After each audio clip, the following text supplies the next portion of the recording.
So guys, I have my Magento instance. I'm going to install sample data in this instance. Here I have my Magento frontend code base and my Docker container that runs Magento.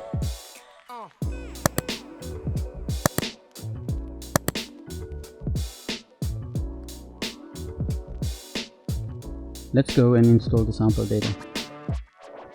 Let's enable developer mode and then run sample data deploy command.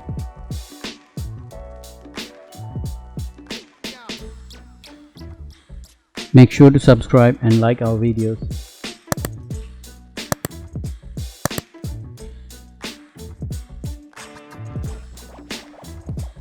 Run setup upgrade command. And if I refresh the front end, you can see the sample data.